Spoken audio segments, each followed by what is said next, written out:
सारा पूरा मेहरारू का गांव में तो मेहरारू का खराब पहले हो सब। अरे तो ओकर हमार का गलती है मैं हम तो जात रही है तो बोलाऊ नहीं है हम चले नहीं है तू देख तो खदियार भाई हो खदियार हो सार लोग गला आपके बात गांव में तो मार सार जवान जा हो कि मार दे क्या बोलता नहीं थी तो होइया का बोली मारी सारे यार बैठना बे फोट फादी फोड़ दे बे फोरबा तो डांड ले ले निकाल सब मिल के मारे लगी मिल के मार लगा क्या सवेरे सवेरे इंसान मुंह देखा नहीं अरे पूरा चुप रहो बुढ़ा खदी रे अरे छोड़ दी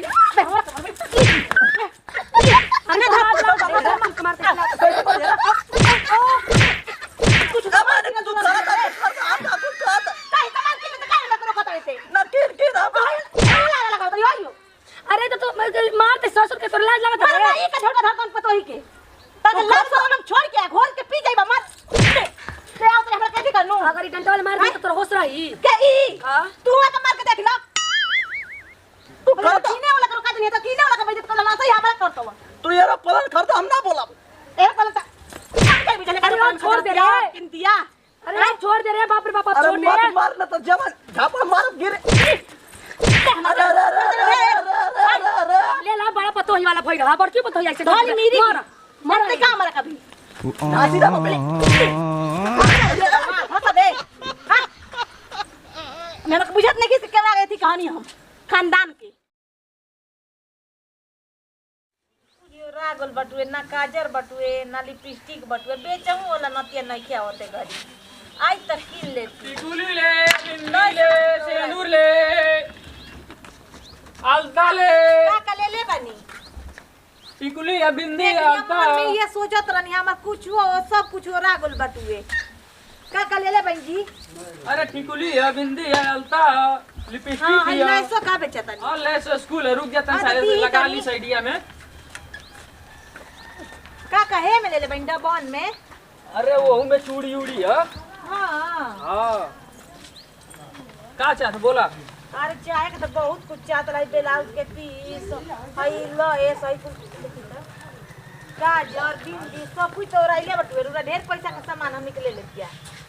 अरे कुछ चीज जेवन चीज लेवे के ले ला आगे हूं जाए के है हई ना कुछ पैसा का रुपया के बा 10 रुपया का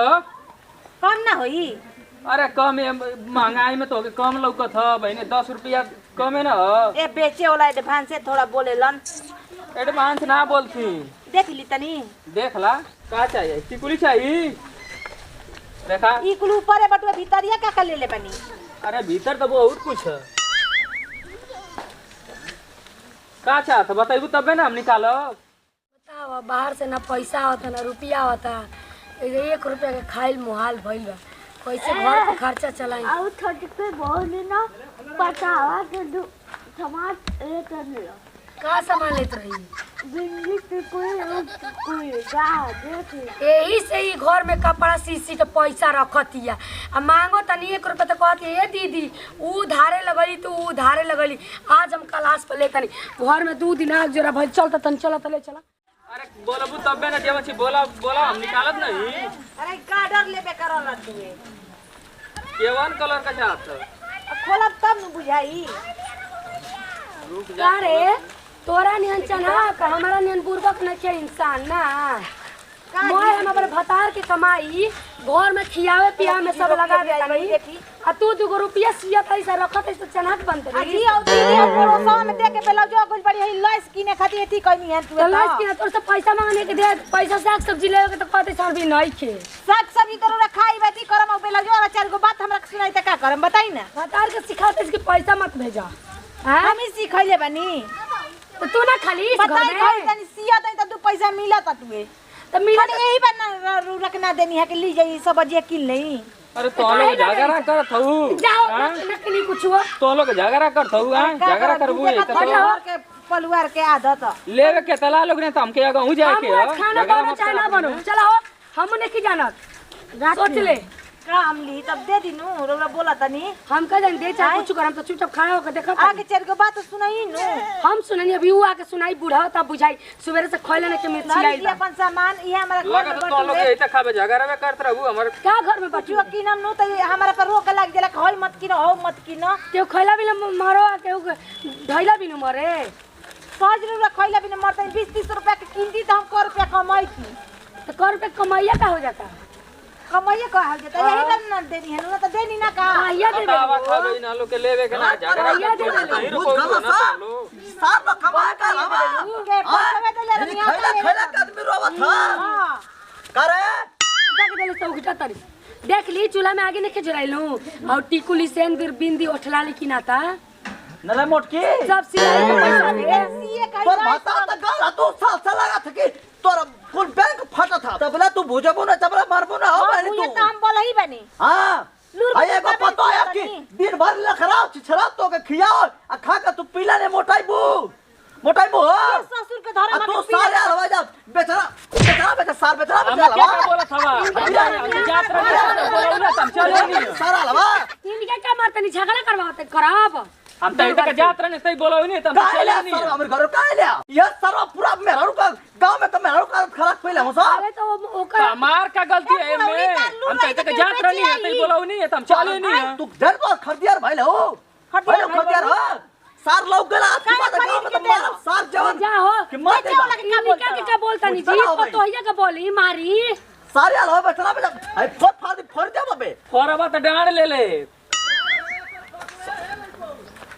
अरे अब निकाल जल्दी निकाल सब मिल के मारे लगी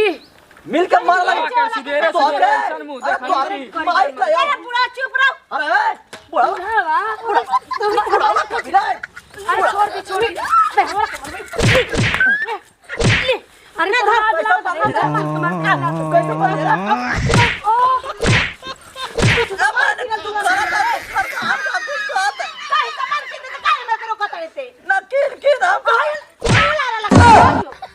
अरे तो तू मारते ससुर के तोर लाज लगत है ई का झटका धड़कन पतो ही के तक लाज सो हम छोड़ के घोर के पी जाइबा मत आयो रे मां हमारी डंडोल मार दी तो तोर होश रही के ई हां तू हुआ के मार के देख लो तू कीने वाला करो का दुनिया तो कीने वाला का बेइज्जत करना ना सही हमारा करतो तू यार पलन कर दो हम ना बोला ए पहले से अभी कहीं बुझले अरे और छोड़ दे रे अरे छोड़ दे रे बाप रे बाप छोड़ दे मत मार ना तो जवान झापड़ मार गिर ले ला बड़ा पतोही वाला भई रहा बड़की पतोही ऐसे ढोली मेरी मार मार ते का हमारा कभी धासी दे बबे धसा बे हां मैं मक बुझत नहीं कि कैमरा गई थी कहानी हम खानदान की बे चुप चुप रहो अभी रो तड़े तू बोलना छोड़ दे बे जल्ले कर तो हम ना बोला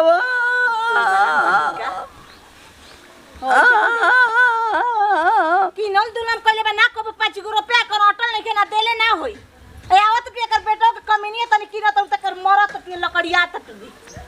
दो गला बूढ़ है सन बूढ़ के बहनी बहारो